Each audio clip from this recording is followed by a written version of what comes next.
আসসালামু আলাইকুম। আমি রিফাত মাহবুব সাকিব। আজও একটি খুবই ইন্টারেস্টিং যেটা আমাদের জীবনের সাথে ওতপ্রোতভাবে জড়িত এবং হরহামেশাই হয়ে যাচ্ছে। ঠিক সেরকম খুব গুরুত্বপূর্ণ একটি কনটেন্ট নিয়ে আপনাদের সামনে নিয়ে এসেছি। যেটার নাম হচ্ছে লাভ বম্বিং। শব্দটি শুনতে খুবই মজার মনে হলেও জিনিসটি কিন্তু অতি ভয়ানক। তো দেরি না করে আমরা আলোচনায় ঢুকে যাচ্ছি। সেটা হচ্ছে যে আমার প্রথমে বলে নেই, আমার পরিচিত একজন আমার দেখা পরিচিত একজন মহিলা রয়েছেন, যার বয়স 29 বা 30 হবে, যে এই লাভ বম্বিং এর শিকার। তিনি আমাকে যে ইনফরমেশনগুলো দিয়েছেন সেটা হচ্ছে যে এই লাভ বম্বিং এর কারণে কিন্তু তার ডিভোর্সও কিন্তু হয়ে গেছে, যেটা খুবই ভয়ানক। যেটা হরহামেশাই কিন্তু আমাদের সমাজে কিন্তু খুব কন্টিনিউয়াসলি কিন্তু এই জিনিসটা কিন্তু ঘটে যাচ্ছে। আমরা এটাকে খুব লাইটলি নিচ্ছি দেখে আমাদের সমাজ কিন্তু এখন অনেকটাই ধ্বংসের মুখে। তো মিষ্টি মোড়কে লাভ বম্বিং হচ্ছে, সোজা কথায় মিষ্টি মোড়কে ভয়ঙ্কর ফাঁদ। এটি কোনো নিছক ভালোবাসার প্রকাশ নয়, বরং এটা এক ধরনের মনস্তাত্ত্বিক কৌশল। এটা একটা ক্রাইম। ভাবুন তো, আপনার জীবনে এমন একজন মানুষ এলো যে হঠাৎ করে আপনাকে অঢেল ভালোবাসা, মনোযোগ, প্রশংসা আর উপহারে ভাসিয়ে দিল। আপনার মনে হতেই পারে, আহা, আমি এমন মানুষ, আমি এমন মানুষই তো আসলে সারা জীবন খুঁজছি। এমন মানুষই তো আসলে সবার মানে ড্রিম বয়, ড্রিম ম্যান, ড্রিম ওমেন অথবা ড্রিম গার্লই তো হয়। মানে সবাই তো আসলে এরকমই মানে পছন্দ করে যে আমাকে গুরুত্ব দেক, আমার জন্য ঢেল মানে অঢেল সব কিছু নিয়ে এসে আমার সামনে এসে রাখুক। তো এটা খুব মজার না? এটা তো একটা ভালো লাগারও বিষয়। তো এই ধরনের ফাঁদে কখনো কিন্তু পড়বেন না।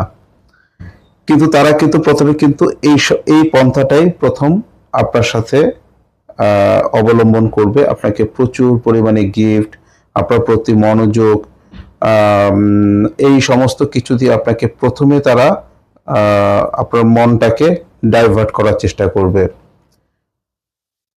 তারপর যেটা ঘটবে, আপনি যখন তার প্রতি যখন প্রচুর পরিমাণে দুর্বল হয়ে যাবেন, সে তখন তার রিভার্স অ্যাকশনটা করা শুরু করবে। প্রথমে সে আপনাকে এই সমস্ত জিনিস দেখিয়ে আপনার মাইন্ডের যে কন্ট্রোলটা, সেটা পুরোটাই সে তার হাতে কবজা করে নেবে এবং সে যা বলবে আপনি তাই করবেন। তার দেখানো পথে আপনি চলবেন এবং সেই দেখানো পথে চলতে চলতে আপনি কিন্তু আপনার জীবনটাকেও কিন্তু ধ্বংসের খাদে নিয়ে গিয়ে কিন্তু ফেলে দেবেন। ঠিক তারপরে যেটা করবে, তারপরে হচ্ছে হঠাৎ করে তারা আপনার প্রতি মনোযোগ কমিয়ে দিবে, আপনাকে ইগনোর করার চেষ্টা করবে। আপনি তখন কিন্তু আপনি আসলে মানে যে লেভেলটা পেয়ে অভ্যস্ত, যে স্তরে আপনি সম্মান বা প্রাপ্তিগুলো পেয়ে অভ্যস্ত, হঠাৎ করে যখন সেখান থেকে যখন ধাপ করে যখন নিচে নেমে যাবেন, তখন কিন্তু আপনার জীবনে বিপর্যয় নেমে আসবে এবং পিছনে যখন তাকাবেন তখন দেখবেন যে আসলে প্রিয়জন বলতে আর কেউই থাকবে না।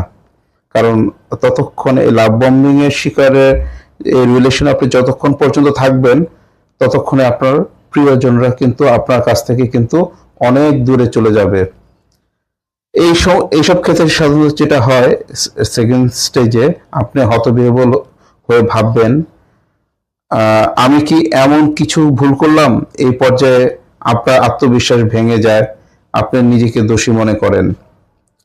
একবার আপনি তাদের উপর সম্পূর্ণ নির্ভরশীল যখন যাবেন, ঠিক তখন থেকেই আপনার জীবনের কিয়ামত শুরু হয়ে যাবে। তাই আর এটা কিন্তু আমাদের সমাজে কিন্তু আসলে অহরহই ঘটছে। তো আমি বলবো যে